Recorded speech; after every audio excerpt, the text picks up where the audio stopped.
Welcome to EDC's Week in Review, your September 8th edition. Here are the top stories.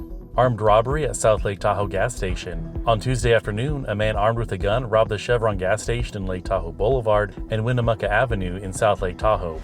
The suspect, identified as William Elhers, fled with money and was later arrested at home on Taylor Way. A gun and stolen items were recovered. Elhers was booked on armed robbery charges.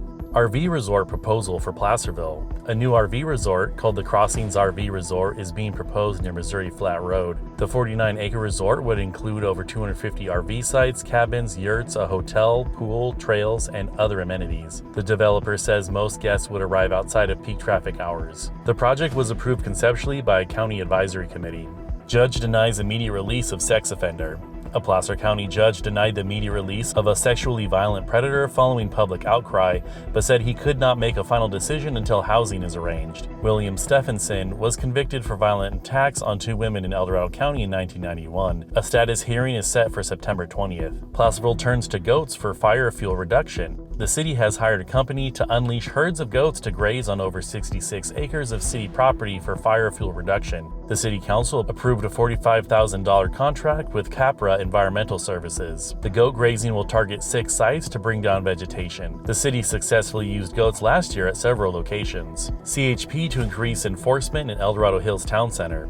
CHP will step up enforcement in Town Center due to numerous complaints about drivers running red lights and stop signs illegally. Officers say most issues occur in the afternoons.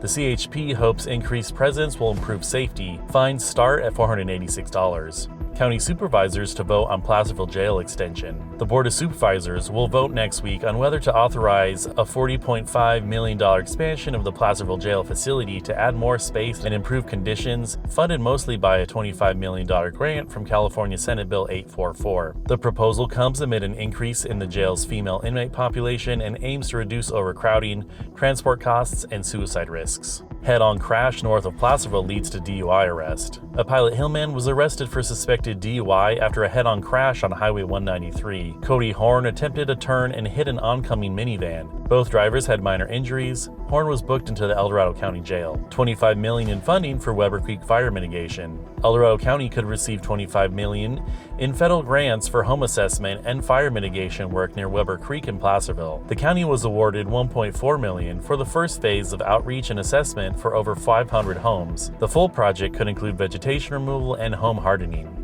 Apple Hill season kicks off Labor Day weekend. The Apple Hill fall season kicked off on Labor Day weekend, continuing the long-standing tradition of celebrating autumn's arrival. Attendees can enjoy apple treats, festivities, and beautiful scenery. Locals are advised to be aware of increased traffic and to plan accordingly. Placerville artist honored in KVIE art auction. Randy Honorlaw of Placerville has been awarded for his painting Autumn Glow in the contemporary category for PBS station KVIE's 42nd annual art auction. Over 270 works will be showcased by Northern California artists. The auction broadcasts September 29th through October 1st. This has been EDC's Week in Review, your September 8th edition. Thank you for tuning in.